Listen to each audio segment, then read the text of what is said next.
Desmond Landers here, your startup advisor and partner in entrepreneurship. I'm here at Giovanni's Shrimp Truck in the North Shore on Oahu, the island of, not necessarily the island of Hawaii, but we're in Hawaii. Every time we come here, we always stop by Giovanni's Shrimp Truck, and we had the fortunate experience of meeting one of the co-owners today, Sean. How you doing today, Sean? Pretty good. How are you doing? Very, very good, very good. You know, I actually, we ate, 3 or 4 plates here, and we were going to head out, and we saw the little truck in the front, and then behind that, we actually saw the truck that you see, the more upgraded truck, if you will, that you see behind me. You guys know I'm always looking for entrepreneurial stories. I'm always thinking in that light, and I said, wow, there's a story here. You know, how does someone go from that small little truck all the way up to kind of what we have, here? And so I reached out to the manager, and she connected me with Sean, and I just wanted to, Sean, talk to you about a couple of things, about kind of what inspired your family to take over the business, what exactly you guys do here at Giovanni's Shrimp Truck, and what keeps you motivated, and what would you tell the people out there that are thinking about, maybe becoming business owners, good or the bad, and why they should do it? As far as I'm concerned, I mean, business owners, it is a lot of work, but as far as I'm concerned, it's also something that you usually get into that you like doing, so it's not quite as much work then at that point. Yeah, I mean, it's just by chance and that type of stuff that it just kind of came along. And we live in Hawaii. Yeah, they live in Hawaii, exactly.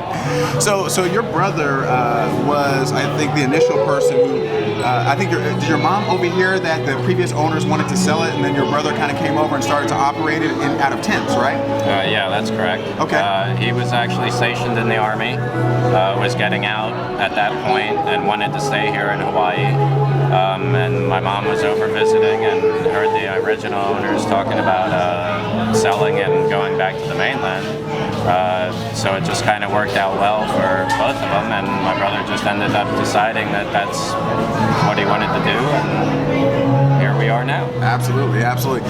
You know what's interesting about Sean, and I've seen this a lot all across the world, as you guys know, is that, in the United States we have this prototypical idea and image of a successful entrepreneur and business person.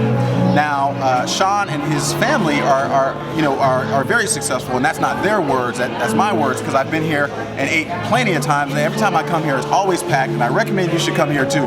But Sean, what can you say about image versus reality, right? You were giving me some idea of numbers in terms of how many plates you guys sell a day in your high season here. Can you kind of speak about that?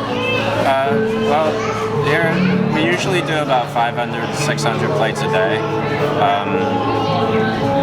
As far as it's just one of those things where it takes time. If you're going to do a business, you're not going to make $1 million overnight. Yep. It takes time. We were here 20 years, Woo. And probably about 15 of them were pretty hard. I mean, we didn't start getting this busy until about the last 7, 8, 10 years, something like that. Absolutely. So I mean, it's one of those things where you just can't give up on it.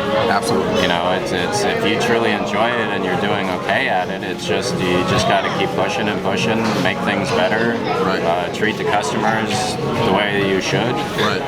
Because let's face it, they're the ones that actually keep you in business. Right, right. If it wasn't Absolutely. for them, you wouldn't be here anymore. You know, so yeah, it's just a matter of doing the right thing and just enjoying what you do.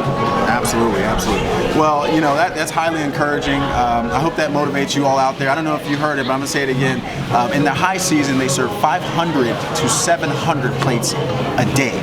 So the average person is probably going to drive by here and say, oh, that was great shrimp, that was great food, right? But they're not going to understand the volume that's being done here.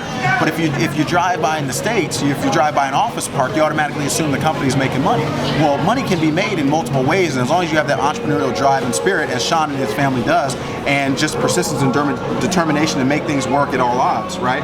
Then you can actually make it. Sean, I really appreciate your time today. How can all of our viewers actually find you and come eat some of this great shrimp? We do have a website, giovannisshrimptruck.com. We're also in a lot of the magazines out here, especially the touristy magazines.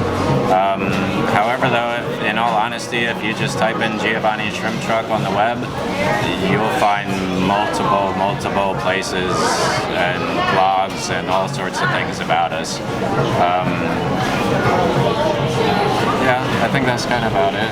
He's being very Just, he's being very modest. He told me, and I read about this before, just all the publications that they've been in. Food Network. What are some of the other travel sites? We've done Man vs. Food. Yeah. We've done an Australian show called The Living Room. We've been in multiple newspapers around the world. Food Network and travel shows for the Asian, or from Asia, Thailand, Korea, Japan, China.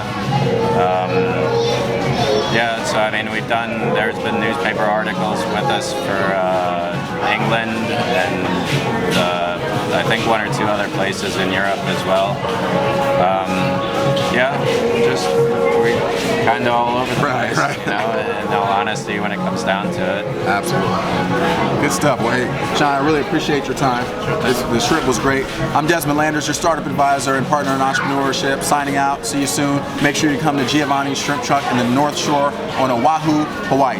Talk to you soon.